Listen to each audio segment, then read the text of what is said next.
Welcome back to the online course design series, your step-by-step guide to building effective and engaging online courses. Hi again, Dr. Beaker here. Let me ask you something. Have you ever read a student submission and thought, well, this is kind of good, but also kind of not? Or maybe you've written feedback like, needs more depth. Not quite there. Try again. If that sounds familiar, you're not alone. Many instructors struggle with grading, not because they don't know what good looks like, but because they don't have a system to describe and score it. That's what we're tackling today, how to evaluate student work fairly, consistently, and clearly without second-guessing yourself or spending more time than necessary. Let's build on what we covered earlier. In the previous lesson, I showed you how I structure assessments in my speech course, a sequence of formative activities that lead to summative assessments. Now, it's time to determine how I'll evaluate each one, ensuring that the evaluation aligns with the learning objectives I've already set. Let's walk through the tools I'm using and how they connect to the specific tasks outlined in the assignment objectives. Early in the course, students are asked to identify communication terms and label speech parts. To assess the action verbs identify and label, I used a self-graded quiz. Question types like multiple choice, matching, and fill in the blank are perfect for evaluating this type of objective. Blackboard quizzes provide immediate feedback to students and help me catch misconceptions early without adding extra work to my grading. Next, students complete an assignment where they compare how different communication styles affect the outcomes of both professional and personal conversations. The goal of this assessment isn't to find the correct answer, but to give students the opportunity to practice and apply what they've learned. It also serves as a valuable tool for me to gauge where students are on track or may need further support. I use a checklist to ensure that students have completed all the necessary parts of the assignment. It ensures that students address each aspect of the assignment and align with the learning objectives.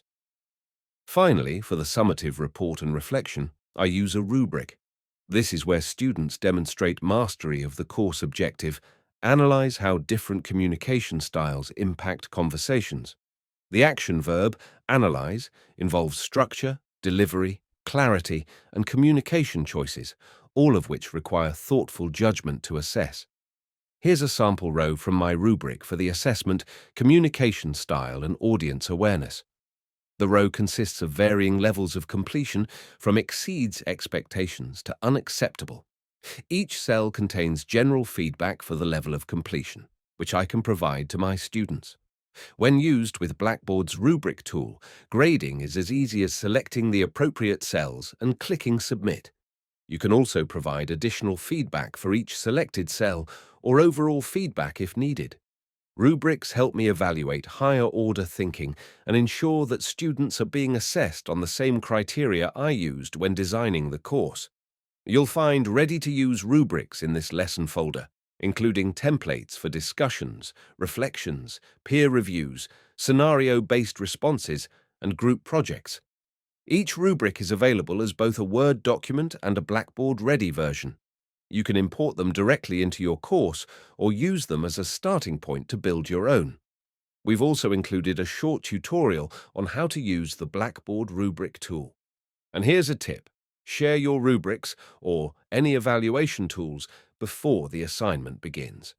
When students know how they'll be evaluated, they focus better and your feedback makes more sense. To help you choose and document your evaluation strategies, we've included the Evaluation Method worksheet. In the previous lesson, you created formative and summative assessments for your course. Now, let's use the Evaluation Method worksheet to finalize your assessment strategy. Here's how I used the worksheet to help plan my own assessments. The first thing I did was describe the assessment, providing the title and the type of assessment. Since I already created this in the previous lesson, I just copied it from the title and instructions fields from the Assessment Planning worksheet. Next, I used the Assessment Planning worksheet to align the assessment with the lesson objectives. The worksheet helped me ensure I included all the required fields. I started by copying the measured objective into the related lesson objective field of the evaluation method worksheet, so I knew exactly what I was measuring. I then identified the action verb in the objective because it tells me what students are supposed to demonstrate. The action verb helps define the type of evaluation needed. Finally, I described how the evaluation measures the objective, ensuring the task aligns with what students need to demonstrate. This is crucial because the evaluation strategy must align with the assessment measurements. I use the assessment planning worksheet's instructions field to help me visualize the evaluation strategy. By using the evaluation method worksheet, I was able to structure the assessment evaluation in a way that directly supports the learning objective. This ensures clarity in the task and helps students focus on demonstrating the exact skills or knowledge the objective is targeting. Using the gathered information, you can now select the appropriate evaluation method. The worksheet provides options such as checklist, rubric, or auto-graded quiz, but you are not limited to these. If you prefer another evaluation method, you can describe it in the Other field. Since my assessment required several specific tasks, I chose a checklist as my evaluation method. It was a simple and effective tool, ensuring that I could assess each key part of the reflection. In the next section, I outlined my evaluation plan. I described how I plan to assess students using a checklist with specific tasks to complete. I provided point values for each completed task. This plan ensures that the grading process is clear, straightforward, and transparent, with specific criteria that can be easily evaluated. I then estimated the time it would take to grade the assessments. For this written reflection, I expected it would take about 5 to 10 minutes per student to review and evaluate their analysis. This estimate helps me manage my grading workload. Finally, I completed the self-review checklist to ensure that my evaluation method was well thought out and aligned with the learning objectives. This also serves as a helpful way to double-check that my evaluation strategy is clear and manageable. Completing this worksheet helps me balance my grading workload and make intentional decisions about the nature of the task. I'm making thoughtful decisions based on how well each assessment matches the objectives and how it contributes to student learning. I used a fresh copy of the worksheet to clearly document the evaluation methods for each additional assessment.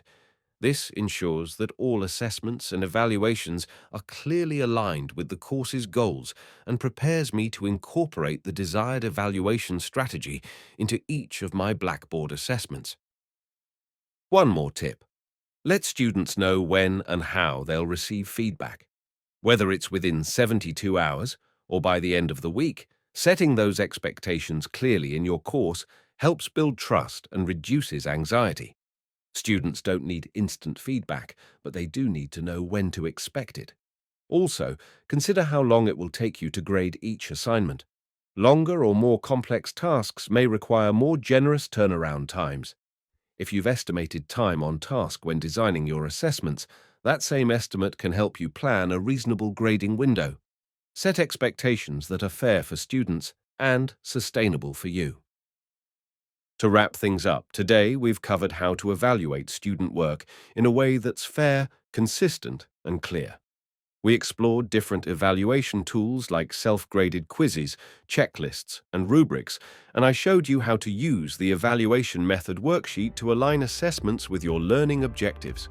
This worksheet helps ensure your assessments are purposeful and manageable, allowing you to grade more efficiently while supporting student learning. Remember, clear evaluation strategies not only help you manage your grading workload, but also set your students up for success by giving them a clear understanding of what's expected. By setting expectations for feedback timelines, you'll build trust and help reduce anxiety for both you and your students. In the next lesson, we'll dive into instructional materials that will help students achieve the course goals and complete the aligned assessments. Let's make sure those materials are just as purposeful and effective as your evaluations. Keep up the great work, and I'll see you there.